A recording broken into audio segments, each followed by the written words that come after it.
noches, bienvenidos al Detector, el programa semanal de Red Más y La Silla Vacía. Y como es habitual en este espacio, en época de posverdad y en pleno momento electoral que vivimos en el país, pues analizamos si lo que dicen los políticos colombianos es verdad o es mentira.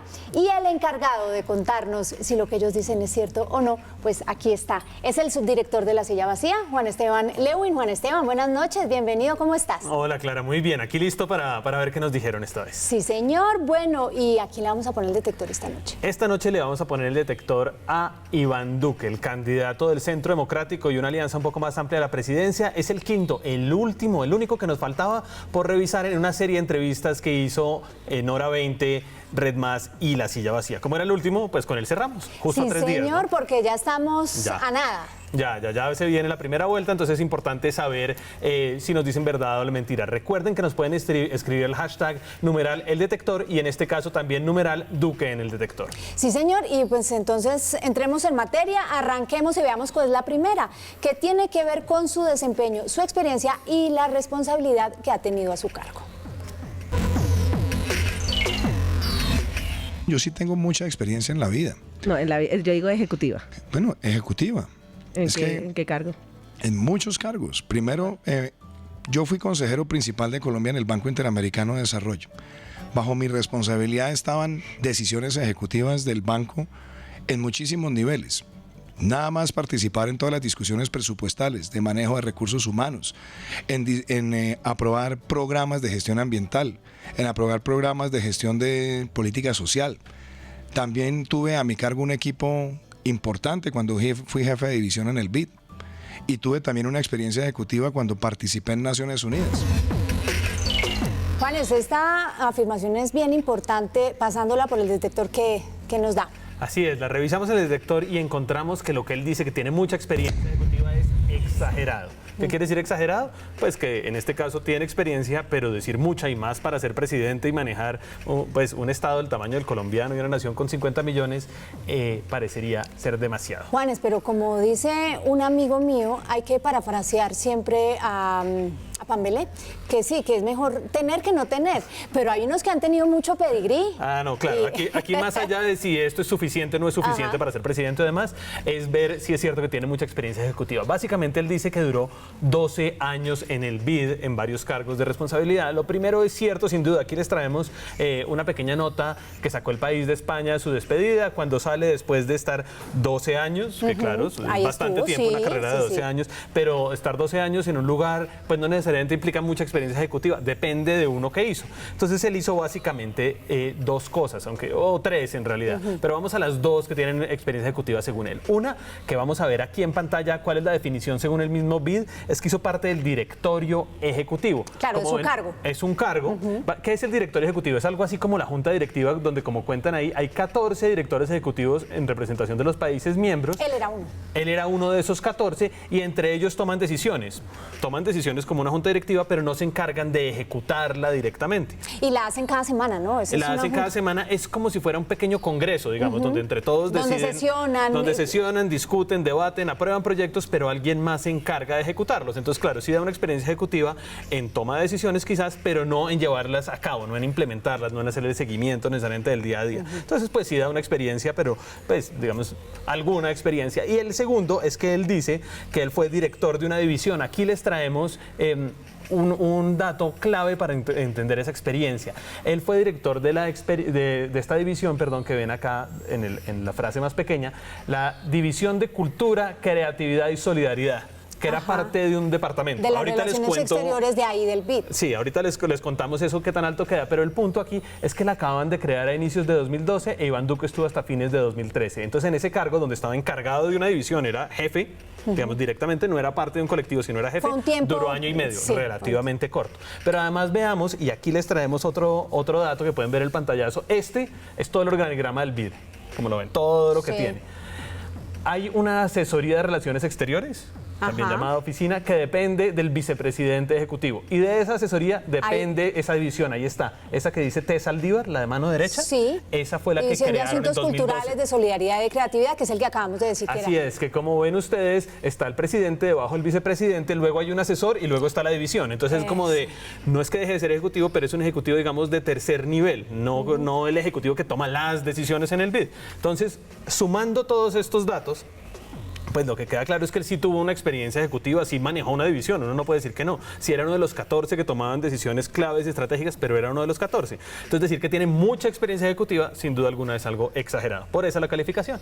Así es, Iván Duque también se refirió a su papel dentro de la campaña en las elecciones pasadas en las que Óscar Iván Zuluaga era el candidato de su partido. Yo no tuve ninguna responsabilidad de carácter administrativa, no fui funcionario con salario en la campaña, yo participé en la elaboración de un programa de gobierno. Y esta también es muy importante porque es a propósito de su viaje a Brasil, del tema de Odebrecht. Así es muy importante por eso. Él dice que él no tuvo ninguna responsabilidad administrativa. Estuvimos revisando si la tuvo o no la tuvo, encontramos que es verdad, pero, y el pero tiene que ver justamente con este tema de Odebrecht. Básicamente, ¿cuál es el asunto? Él no tenía una responsabilidad administrativa, ¿cierto? Él se encargó de algunos temas programáticos y en esa medida, digamos, lo que él dice es cierto, pero cuando se vincula esto con el tema de Odebrecht, pues hay una cuestión bastante importante. Aquí les traemos una de las muchas notas que salió en su momento que recuerda el qué hizo y qué relación tuvo aquí con el escándalo. Lo pueden ver ahora en pantalla. Esencialmente, Iván Duque, en este caso le confirmó Claro, a W. acompañó a Zuluaga su viaje a Brasil. Exacto, Sí. y solo para dar un pequeño contexto, la duda es Duda Mendoza, el que estratega terminó, brasilero claro, de la campaña. Que se supo que terminaba repartiendo dinero. No, cuya asesoría pagó Odebrecht, por eso era de hecho un brasilero. Esta fue la primera reunión en la que Óscar Iván Zuluaga conoció a Duda Mendoza y Iván Duque estuvo allí. Entonces, a pesar de que él solo era programático, estuvo en esta reunión clave. Y Duda Mendoza ha dicho algo que es bastante fuerte y aquí les traemos que tiene que ver con Odebrecht. Que Con lo la pueden ver plata aquí. que recibió. Así es.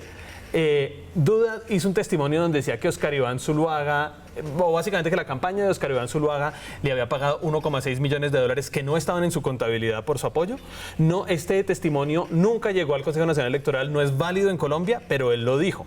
Por eso es que es tan relevante que Iván Duque haya estado en esa reunión inicial. Ahora, eso no quiere decir que él haya sabido ni todo lo que pasó, ni del pago del dinero, ni demás. Y de hecho, solo para recordarles, aquí pueden ver en pantalla lo que contamos que él hacía oficialmente y que fue su principal Él labor. no manejó dineros, él en la campaña no estuvo encargado de nada de eso, digamos. Y era lo que les quería mostrar aquí. Si aquí ven ahí, este era el círculo, todos los, digamos, asesores importantes de la campaña de Óscar Iván, pues lo que quedaban, hay diferentes cuestiones, los como estrategas. departamentos, hay diferentes departamentos. Él estaba en los de programa de gobierno. Así es, los del programa, a la derecha aquí uno ve que está también con Andrés Barreto y con Eva María Uribe. Sí. Eva María Uribe hoy en día, pues no, fue fallida candidata al Senado hace unos meses, pero digamos todos muy cercanos a él, eran los del programa. Y si uno ve abajo en los operativos, estos eran los que de verdad definían si llegaba la plata. Sí, eran otras personas, si ahí su nombre no aparece, luego pues... No aparece para nada su nombre, tampoco en los estrategas, que son los que están pensando para dónde va. Es cierto que él estaba en operativo, pero estuvo en esta reunión clave del escándalo, digamos, Claro, detrás por de la ahí, campaña. por eso la importancia de esa afirmación. Así es, exactamente. Sí, señor. Y el candidato por el Centro Democrático dio su opinión con respecto a la erradicación de cultivos ilícitos.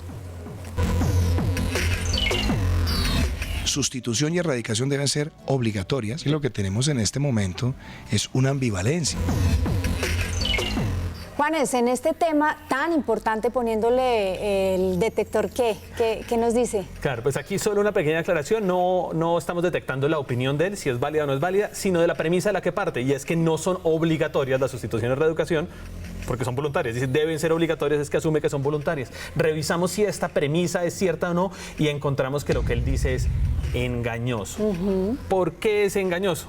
Les vamos a ir mostrando, pero esencialmente porque son obligatorias, aunque, lo que diría uno, entonces es falsa la premisa de él, no enteramente, porque sí hay ciertos espacios donde las personas hay que firmar un acuerdo, hay que llegar a un acuerdo, los campesinos tienen que llegar a un acuerdo, tienen que decir sí, entonces lo voy a sustituir, pero para eso usted me tiene que, gobierno, usted me tiene que dar esto, esto y esto. Así es, esto viene del acuerdo con las FARC, ¿verdad? Del acuerdo de paz. Entonces aquí les traemos para que vean en pantalla la frase que digamos...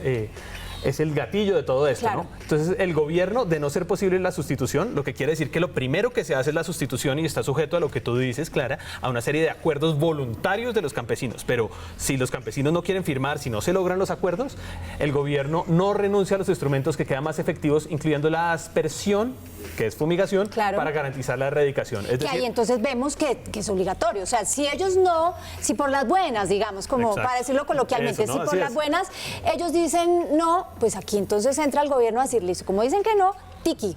Exacto. Entonces, lo que dice Iván Duque de que tienen que volverlo obligatorio, hombre, hoy lo que pasa es que el gobierno no puede erradicar sin intentar antes la sustitución de cultivos. Entonces, ahí él sí tiene un punto. Él puede decir, no, es que debería ser así, no se intente. Por eso esa premisa en esa medida no es falsa. Pero no es cierto que si no lo intentan no pasa nada, porque el gobierno, por lo menos si tiene la voluntad política, puede erradicar el gobierno que sea bajo este acuerdo. Sí, señor. Y en ese mismo sentido, Iván Duque también habló del creciente número de hectáreas cultivadas.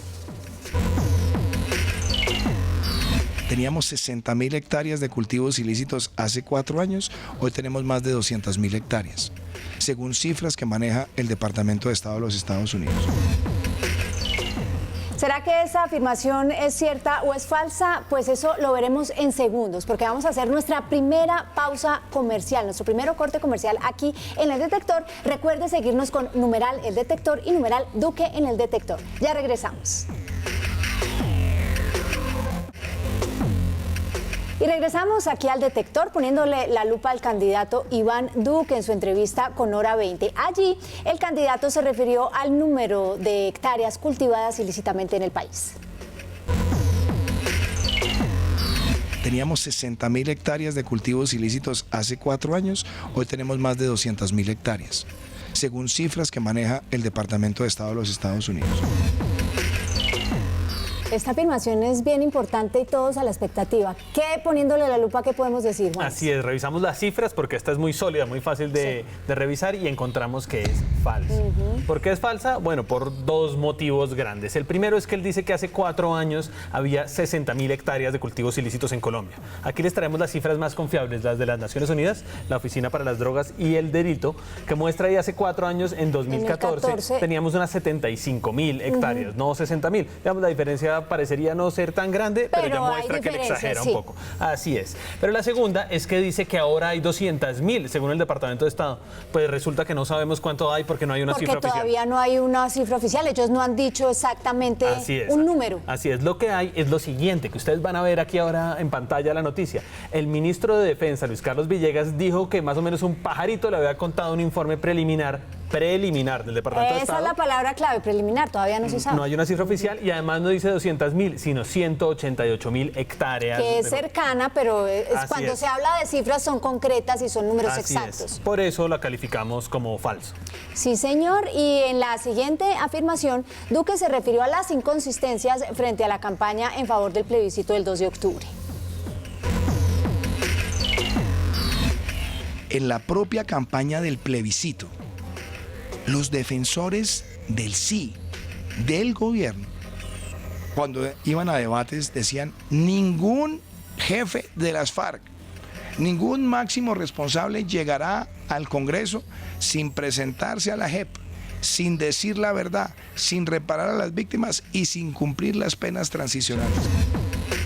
Bueno, Juanes, en esta afirmación uno pendiente porque sí hubo, y uno sí sintió inconsistencia como ciudadano común y corriente, digamos, pero poniéndole el detector, haciendo el trabajo juicioso que ustedes siempre hacen en la silla vacía, ¿qué podemos decir? Pues estuvimos revisando y encontramos que es verdad. Defensores del sí con mucha fuerza dijeron que sí, que primero se iba a la justicia transicional y luego se llegaba a la representación política.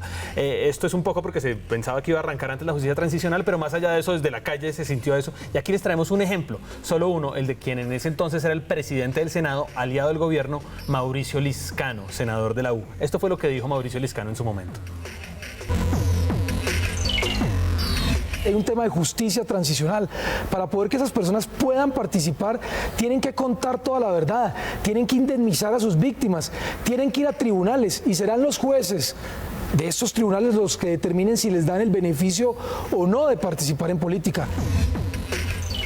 Juanes, y la realidad de hoy es otra, ¿no? Frente a lo que se dijo en ese momento. La realidad es otra, se esperaba que ganara el sí, ganó el no, se demoró todo más, hubo una renegociación, luego se demoró en el Congreso, la JEP hasta ahora está empezando a arrancar, ellos esperaban que arrancara un año antes y que no se cruzaran, pero la práctica es que sí se cruzó, entonces por eso Iván Duque tiene razón en este punto. Así es, y el candidato Iván Duque en su entrevista con Hora 20 de Caracol Radio habló de la JEP. La JEP es si va a ser compatible que alguien sea congresista y cumpla sentencias por crímenes de lesa humanidad. Si lo permite, cae en una de las observancias que ha hecho la Fiscalía de la Corte Penal Internacional.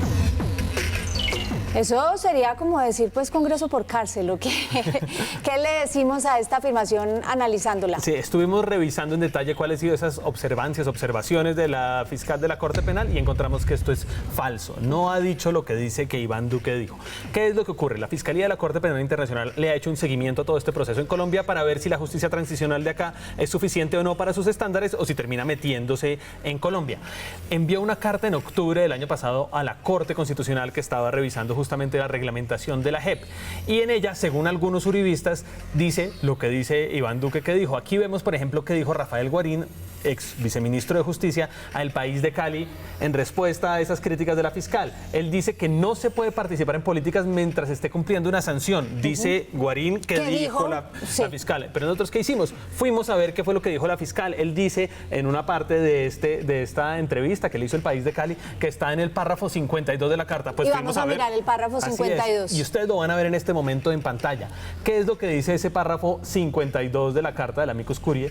Dice básicamente que la efectividad de las penas que conllevan restricciones de libertades y derechos con arreglo a la JEP dependerá, es decir, las pueden ser efectivas o no, de cuáles son las medidas concretas que formarían una sanción y si se cumplen objetivamente los objetivos y brindan una reparación a las víctimas, es decir, que hay que ver caso a caso. Y en concreto, miren lo que dice la segunda frase, el cumplimiento de dichos objetivos también dependerá de una implementación efectiva de las restricciones de libertades y derechos, es decir, si de verdad se restringen, de un sistema riguroso de verificación, es decir, si verificamos si se están cumpliendo o no, y de su operacionalización. Mil gracias, yo ni sé leer esa palabra, con actividades que no forman parte de la sanción, como la participación en asuntos políticos, no frustran el objeto y fin de la pena. Es decir, si por participar en política se frustra el objetivo y fin de la pena, sí es cierto que puede meterse la Corte según su fiscal. Si no, porque se logra compensar y compaginar bien las cosas, no hay ningún problema. Por eso no es directo, como dice Rafael Guarín, como dice Iván Duque, claro. No es cierto que por el simple hecho de que haya las dos cosas, ya es suficiente para que entre a operar, digamos, esta observación de la Corte Penal. Lo que sí es claro y es cierto es que todos estamos a la expectativa de ese tema. Así es, y hay que ver cómo es? Operacionalizan, sí, se señor. Implementan, se instrumentalizan, como lo quiera decir, pero hay que ver de eso, entonces no se puede decir lo que dice Iván Duque, por lo tanto es falso. Y por ahora entonces toca esperar, la palabra es esperar, sí señor. Y el candidato también habló de una de las similitudes entre las propuestas de Petro con la situación de Venezuela. Y esa expropiación es lo que justamente llevó a que la política rural de Venezuela fracasara. Porque empezaron a vender el cuento de que le iban a quitar a unos para entregárselos a otros, le quitaron al desarrollo productivo la tierra, se las entregaron a los otros que no tenían el capital para trabajarlo y llevaron a la catástrofe a todo el campo venezolano. Y aquí en el detector le ponemos la lupa a Iván Duque, a sus declaraciones en la entrevista que hizo con Hora 20, la alianza con la silla vacía y Red Más. Si dijo verdad o dijo mentira en esta afirmación, pues eso lo veremos en unos segunditos porque vamos a hacer nuestra segunda pausa aquí en nuestro programa. No se muevan, ya volvemos. Recuerden seguirnos con numeral El Detector y numeral Duque en El Detector. Ya volvemos. Y regresamos aquí al detector poniéndole la lupa al candidato Iván Duque y recordemos cuál es la afirmación que tenemos pendiente de analizar. Y esa expropiación es lo que justamente llevó a que la política rural de Venezuela fracasara.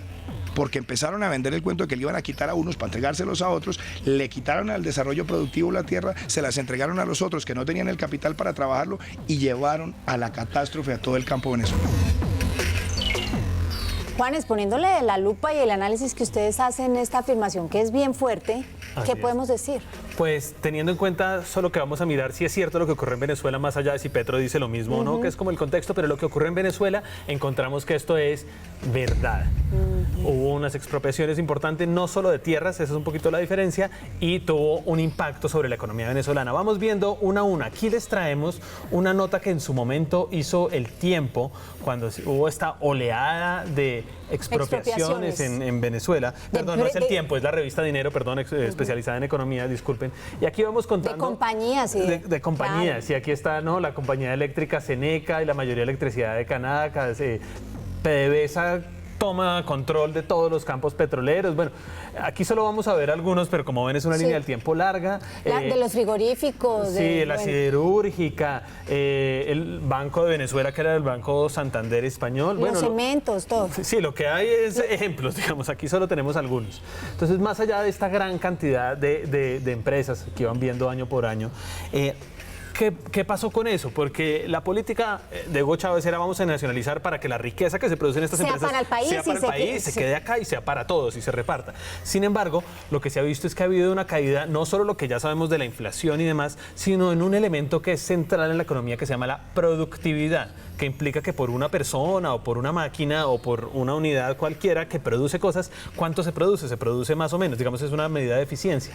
Aquí les traemos un estudio, un paper académico de estos tres profesores, de una vez les cuento, son venezolanos, viven en Venezuela, trabajan en Venezuela, hicieron un estudio, en este caso, cómo era la productividad en Venezuela contra otros países del Mercosur. Recuerden que Venezuela está con Brasil, Argentina, claro, Paraguay, Uruguay, en Mercosur, para ver qué había pasado entre 2005, cuando ya habían empezado estas nacionalizaciones, pero todavía faltaban, y 2015. Que es cuando el proceso ya estaba rancio de la situación. Sí, las cosas se dispararon mucho en 2003, cuando hubo, si ustedes recuerdan, el intento de golpe contra Hugo Chávez. Claro, después de eso él se radicalizó mucho.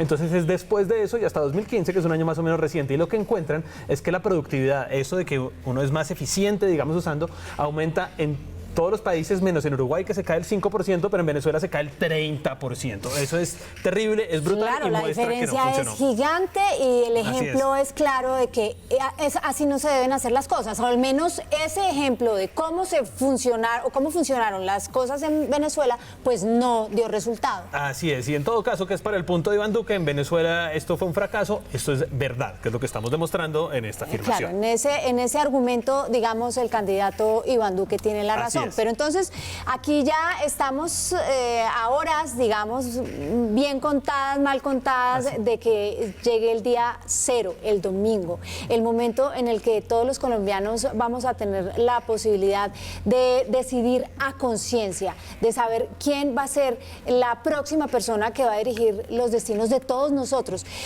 Hoy vimos a Duque, ¿cómo vamos a poder ver a los otros? Así es. Pues los invitamos, es la quinta que hacemos consecutiva. Las entrevistas en Hora 20 se lo hicimos a Gustavo Petro, a Germán Vargas, a Sergio Fajardo, a Humberto de la Calle. Pueden entrar a www.lasillavacía.com/detector o a www.redmas.com.co/eldetector para ver esos otros programas y hacerse una mejor idea global, digamos, de todos los candidatos, saber si dijeron verdades o mentiras y demás. Y si les gusta esto, además, y tienen un celular claro, los invitamos a que manden un mensaje, solicito la silla, el número que ven en pantalla, y podrán recibir un GIF con una verdad o mentira de un candidato presidencial cada día en su celular. Así es, y el tiempo es corto en televisión y en el programa pues mucho más. Ya estamos acabando el detector por el día de hoy, pero queremos saber cómo le fue a Iván Duque. Pues hicimos lo mismo que hacemos con todos los candidatos, con todos los que pasan por el detector. Aquí les mostramos en pantalla cómo les fue las afirmaciones que tomamos y revisamos. Tuvimos 7 de Iván Duque, como hemos tenido de todos los de esta serie de entrevistas en Hora 20. En el caso de Iván Duque, 3 verdaderas, 2 falsas, 2 en zona gris, como muchos otros, ¿no? Muy parecido. Señor, todos han sido como esta mezclita. Muy por el estilo, sí, señor. Pues ya, como les dijimos, el tiempo se acabó. La cita es el próximo jueves, aquí a las 10 de la noche. Y recuerden, el próximo domingo, fecha clave en la que vamos a tomar una de las decisiones más importantes y es elegir al próximo presidente de la República. Así que tienen donde, ya Juanes les dijo, tienen donde revisar las entrevistas anteriores para que a conciencia tomen esa decisión. Feliz noche. Gracias, lo mismo. Feliz noche a todos ustedes. Gracias. Chao.